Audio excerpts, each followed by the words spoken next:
Базаркоргонду аралап өткөн Кара Үңкүр дарыясында суунун көлөмү 100 кубка чейин көтөрүлдү. Бул жаз айларындагы жыл сайын кайталануучу кооптулук.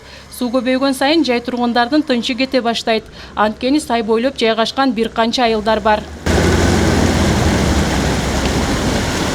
Бул жерге ар жылы кокунчап келет. Эрте жазда болот, суу көбөйгөн балда. Анан суу азайганда бир коопсуз болуп калат. Толко дамба жок эле эрте жазда кичине жууп кетет, МЧС келип тосот. Тосса эми каражат жок экен. Мына дамба болбой ушундай болуп атат да. А мен бул жерде бир 35 жыл, 40 жылдан бери жашаймын. Качан бул сай өзүн арак эле утуруп жеп ушакка келип калды, населенияга жакын келип калды. Муну срочно дамба кылбаса болбойт бу жерде.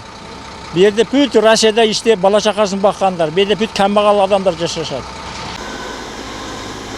Учурда суунун нугун башка тарапка бурууга 10го жакын техника тартылды. Азыр убактылуу коркунуч жоюлууда. Бирок дамба куруу иштерин тездетүү зарылдыгы бар. Дамба куруу үчүн бул жерде өзү чындыгында илгертен дамба болгон эмес бул жерде. Бесхозный жээк болуп эсептелинет. МЧС тарабынан, ылдый тарабынан баштап дамба курулуп келе атат бул жака, ошо ылдый тарабынан баштап. Пландарга сунушталган ишке ашырылайын деп эме кылып турат. Ылдый тарабынан дамбалар курулуп келе атат. Базаркоргон районундагы Кара Үңкүр дарыясында суунун агымы июль айына чейин көп болгондуктан дамба курулган жээктери да туруштук бере албай калууда.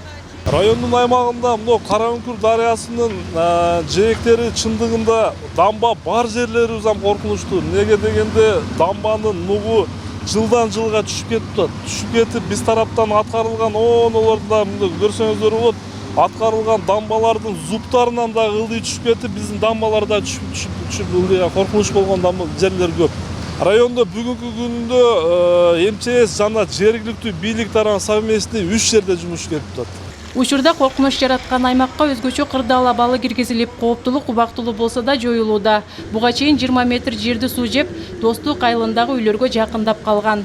Тоолуу аймактардагы кардын эришине байланыштуу суунун көлөмү көбөйдү. Былтыркы ушул мезгилге салыштырганда, былтыр ушул күндөрү 40-50 кубтан суу агып аткан болсо, бүгүнкү күндө 100-100дөн ашык кубка чейин суу агып атат. Суунун көлөмү негизинен 4-5 май күндөрү көбөйдү.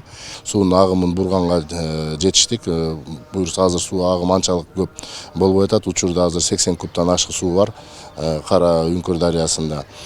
Кара Үңкүр дарыясы өзүңүздөргө белгилүү болгондой табигый жээктерине бүгүн бир жагына болсо, эртесин дагы бир жагына болуп, ушундай тентек сайда бекер айтпайт экен. Ошол бардык кооптуу жерлердин алдын ала биз жумуштардын баарын белгилегенбиз, ошол жумуштардын баарын аткарып атабыз. Бул жылы Жалал Абад облусунда жалпы 82 объектте алдын алуу жээк бекемдөө иштери планга киргизилген. Учурда анын 21-нде жумуш башталып, 18-нде бүткөрүлгөн. Бактыгүл Тешебаева, Бурканбек Матов, Базаркоргон шаары.